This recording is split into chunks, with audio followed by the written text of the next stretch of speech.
तिनजना त्यो मेरो व्यक्ति किन बोकेको तैँले यहाँ छ त्यो तेरो सेम किनेपछि कहाँबाट हुन्छ त जुन भए पनि बोकौँ छिटो जाउँ न यहाँ सुन न एउटा कुरा हजुर ला यो फुल बोक त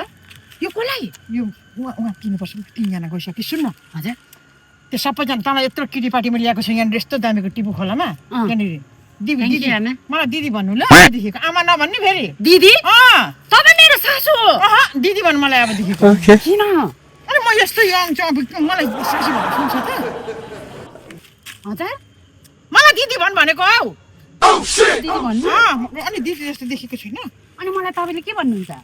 अनि दिदी भनेपछि चाहिँ के भन्नु हो बहिनी नि हो न सबैले तेरो उयो भन्छ मलाई के तिम्रो त बुहारी त सब उयो होइन होला है बुहारी त होइन होला है तिम्रो त त्यो उयो होला है के दिदी होला है दिदी भन्छ म तपाईँको दिदी त्यसो त भन्छ त मलाई त होइन त्यस्तो त भन्दैन त्यस्तै भन्छ साँच्ची होला अनि सुन न उहाँ सबैजना गइसक्यो त अनि उनीहरूको छेउमा चाहिँ मलाई दिदी दिदी भन्नु न भन्दिनँ भलपाट लाग्छ त आमै भन्छु म त आमै भन्छु मान्छेको छेउमा चाहिँ दिदी भन्नु अब अरूको छेउमा घरमा आमा भने पनि कस्तो कुरा बुझ्दैन है यसले जान्छरो त्यत्रो यति कति खर्च गरेर ल्याएको छु भन्दा तँलाई आज यहाँ गाडी भाडा कति हो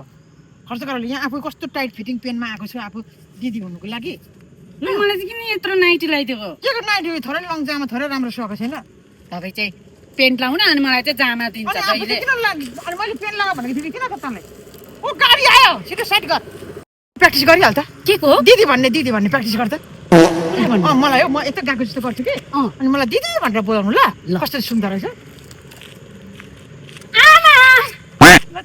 मारिदिन्छु म यत्रो अहिले सिकायो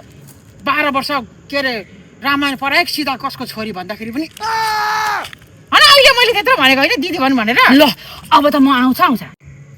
अनि यहाँ यस्तो यहाँनिर टाइट पेन हेर त यहाँ यी टाइट पेन यहाँनिर हो अघि लागि गो हो अनि देखेको नभएदेखिको यहाँ हेर त मेरो यी टाइट फिगर हो अन्त यहाँ सर्ट हेर है टप्पीसँगले अनि यहाँ हेर त मोतीको जङ्गलतिर चोर छ भने अनि सुन न यो यस्तो कति लाखको बुझिस् मोतीहरू अनि दिदी जस्तो देखेको छ कि छैन भन्छ देखेको छ अनि मनले भने अलिक अनि आफू चाहिँ त्यस्तो राम्रो भएको छैन मलाई चाहिँ किन यो तपाईँले कतिपल्ट लगाएको होइन मैले आज तँलाई यही कारणले लामो लगाइदिएको किन अनि म भन्दा ठुलो देखेछु भनेर नि हो न म भन्दा जेठी यस्तो देखेछु भनेर नि त अन्त बुहारी तैँले मलाई कस्तो बेच्नु कस्तो छ नि आमा आमा भनेर अन्त यहाँ आइकन मलाई एउटा कुरा भन्नु थियो गइसक्नु भयो सबैजना जानु थिएन अस्ति मलाई त सिरियसली अनि आमालाई आमा नभन्दा के भन्नु त मान्छेलाई छेउमा त नभन्नु कमसेकम आफूलाई कस्तो यहाँ हेर्दै ठिक्क पार फुटेको भए चाहिँ ठिक्क पार तँलाई तैँले किन्छस् नि यहाँनिर यो बुझेको छ जाउँ न आमा गइसक्यो सबैजना अनि आइन्दादेखि चाहिँ नभन है त्यो चिया दोकान भने त कतिजनाले हेर्दै थियो मलाई घरमा पनि नभन्नु कस्तो कस्तो ह्यान्डसमहरूले हेर्दै थियो किन हेरेको थाहा छ तँलाई थाहा छ त मलाई त्यो मेरो टिलिलिली स्किन देखेर होइन अनिदेखिको यस्तो लुगा त्यतिखेर त मैले कस्तो सर्ट जामा लगाएको होइन त्यतिखेर त मलाई हेरेको हेरेको तँलाई तैँले आमा भन्दा छक्क परिरहेको थियो तिनीहरू आफै आफै खुसी हुनुहुन्छ होइन जाउँ न उनीहरू गइसक्यो आइजन अहिले एकछिन आइजन यता आइजन सेपरेट कुरा गर्नु सक्दैन तर म साँच्ची मलाई तँलाई म सम्झाउँदै गर्दैछु कि हजुर त्यो सुन न यहाँ उतार्ने त अहिले भाषा ठाउँमा नि आमा नभने पटक्कै ल त्यो वरिपरिकोले हेरेको गर्दै थियो अघि आमा नभन्नु आमा नभन्नु अनि कहाँ भन्नु त झन् दिदी भन्नु भन्दैछु यहाँ आफूलाई दिदी भन्नु भने आफूलाई कति 16-17 वर्षको मेरो तल घट्दो रहेछ अहिले तैँले एकपल्ट भने त्यसरी कस्तो आफूलाई फिल भयो त राम्रो ल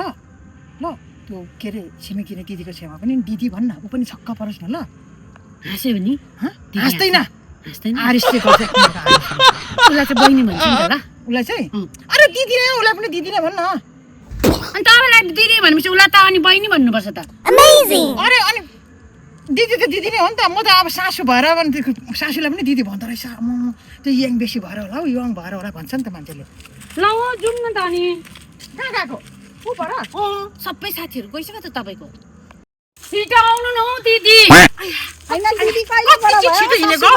सासूलाई के को दिदी हो तिमी चाहिँ ल भाग्यमानी दिदी त नभन न त अनि सासूलाई